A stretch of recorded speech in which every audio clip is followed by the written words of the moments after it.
Welcome back to Reading Bear.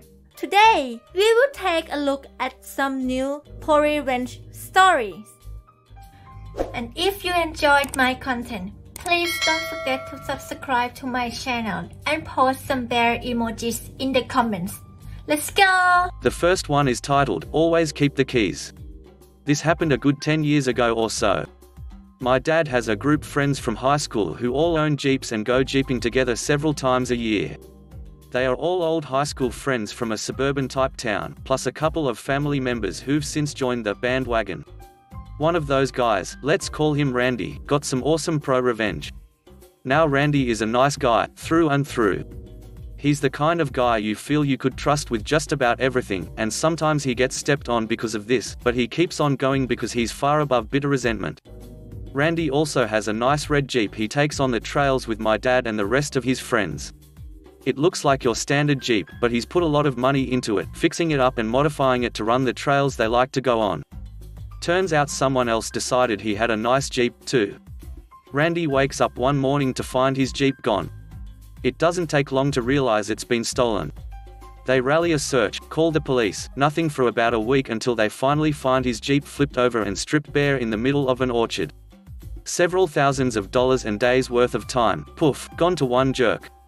But whatever, Randy shrugs, hauls it back, and takes his sweet time trying to restore his toy. Several months go by. The police have no luck and were all convinced the guy got away scot-free. I mean, most of the parts were standard stuff. They probably got separated and sold off on eBay. Heck, he could be selling them a next swap meet and there'd be nothing we could do about it because how could we prove those parts were Randy's? It's a done deal, we realize. Nothing to do. We kind of even forget about it all for the most part. Then, one day, my cousin in the next town over gets a knock on his door. Now my cousin is basically mid-age between me and my dad. He has his own Jeep, goes on trips with everyone else, and so he thought nothing of it when some random guy knocks on his door telling him, "Hey, I saw you had a Jeep. I happen to have some Jeep parts for sale. Are you interested?" Of course, my cousin says without thinking. "What do you have?" "A whole lot, come on over." So my cousin goes to this guy's house and sees an array of Jeep parts, including a hardtop shell. He thinks to himself and says, "You know, I have all of this, but I have a buddy who's looking for a lot of this stuff. Here's his number." The guy, also not thinking, says, "Yeah. Let me do that." So Randy gets a call from a guy trying to sell Jeep parts in the next town over. Why not take a look? He thinks. He calls my dad and they head over in my dad's truck prepared to buy some parts. They start talking with Guy, looking at the stuff, realizing he has a lot of the same things Randy is looking for. Everyone gets happy, seeing that a transaction is about to occur. Then Randy and my dad start noticing things. That part there? Look at that weld. That's not standard. That looks an awful lot like the weld you and I did. Oh, look at that. Didn't we repair that part just like that, too? Wait a second. ... It dawns on Randy that he is looking at his own crap, and the guy trying to sell him this stuff is the thief. His mind flashes red, his eyes go wide, but he's not prone to violence and thinks ahead. He wants pro-revenge. He realizes instantly he can't prove any of this stuff is his. How could he prove that weld was done by him? You can't. He's only got one saving grace, the hardtop shell still has the original lock. And back home, Randy has the original key hanging up in his garage. "You know, I'd really like to buy this stuff," he says to the thief. "Let me go get my trailer because the truck we brought isn't big enough." "Absolutely," says thief. Today's his lucky day, he's sure of it. So Randy goes home, calls the cops, grabs his old key, and heads back to thief's house. With cops standing by as witnesses, he walks up to the hardshell top and opens it. Randy gets every single part he lost back and thief goes to jail. Always keep the keys. The next one is titled, Let He Who Is Without Burritos Cast the First Brick. This incident took place at small Mexican restaurant that has since grown larger in Livermore, California known as El Charro. This place was fairly popular when it was just a small little place and was located on First Street, which is where most of the cool little local places were. This is important, as there were often events that would cause tons of people to be walking up and down First Street for whatever festivities were going on at the time. With that said, it was during a wine festival that my dad and I were grabbing some dinner, talking, and otherwise having a good time. It was pretty busy, but that was expected since there was a festival that had been advertised for the past 2 weeks. One guy, however, didn't get the memo. He was a business-looking type, though slightly disheveled, and he was *upset*. We had seen him come in rushed and he placed a large order, insisting it take priority. The kitchen insisted that prepping however much food he wanted would take time, but he didn't care. He wanted his food, and he wanted it as soon as possible. That was 20 minutes from where he was currently. He approached the hostess, a petite little, ethnically ambiguous girl, and begins shouting at her, "What the hell is taking so long? I have crap to do." The hostess was super apologetic, went into the kitchen, came out, got yelled at again, rinsed, repeated, etc. After about 4 trips into the kitchen, she comes out with 2 large, brown bags full of his food. He grabs the bags from her, and very angrily says, "Oh, it's about ducking time. I swear, this is the worst service I've ever experienced at a restaurant. Now I'm late. Next time I come here, I'm gonna throw a goddamn brick through your window." And he stomps out of there, leaving the stunned hostess standing awkward in the middle of the restaurant with everyone pretending not to acknowledge the douchebaggery just went down. But seconds after Mr. Business Ass leaves, we hear the very distinctive WRRRRRRR of a Segway. The hostess looks outside, as do me and my dad, and one of the cops on duty is just rolling on by. The waitress runs out to stop the officer, and though we couldn't hear her, through the window we could see her point and mime the mannerisms of the angry man.